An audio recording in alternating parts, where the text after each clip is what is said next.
Kag sa numero 1 sa mga balita subong adlaw, transport strike nga pag-aupdan sa may kapin sa 1,000 ka mga driver sa mga depasahero nga mga salakyan ang magapadayon sa gyapon sa pag-untat biyahe buwas nga adlaw ini sa piyak sang rollback kag pagkakasang excise tax sa kerosene kag LPG. Samtang ang Bacolod LGU naman magatanyag sang libre sakay sa publiko.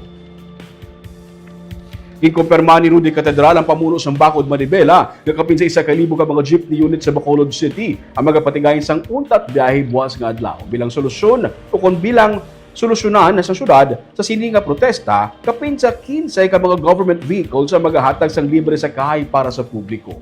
Apisar nga nakakasna ang excise tax sa kerosene kag ang rollback sa masobra 20 pesos nga presyo sang diesel kag masobra sa 4 pesos naman sa gasolina subong adlaw. Dayo nun sa gihapon sa transport sector ang iningauntat biyahe. Sino kay Katedral, panawagan nila nga dulaon ng excise tax kag value-added tax sa tanan nga produkto petrolyo ilabi na sa diesel kag gasolina nga ginagamit sa mga jeepney drivers. Amo man ang pagdula sang oil deregulation law. Suno sa iya, wala pa sa gihapon sang klaro nga pagsulundan ng LTFRB kung sino kag saan-o nga ang mga jeepney drivers makakuha sang ayuda gikan sa gobyerno nasyonal. Magaugyon sa untat biyahe ang mga katapos ng kinet ko piston na magapatigayon sang rally protest sa idalom sang magsaysay flyover. Ang Bacolod Manibela naman sa Bata flyover kagang undok piston sa Dalan Burgos. Ginsiling ni Mayor Greg sa taya nga mga dalagkuman nga salakyan sang gobyerno ang magalibot buwas agud mag-accommodate sa mga pasahero.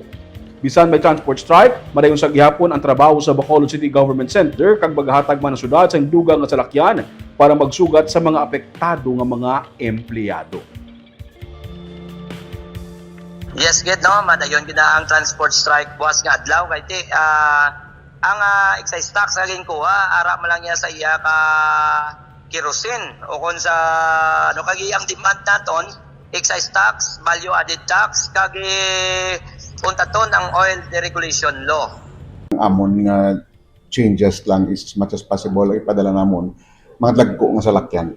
Kasi sa naligad to may mga mid-size nga vehicles. So i-ensure talaga damo ang makasakay. We just announce later kung ano nga mga areas na i-identify namon na mapadala kami sa libre nga salakyan tomorrow.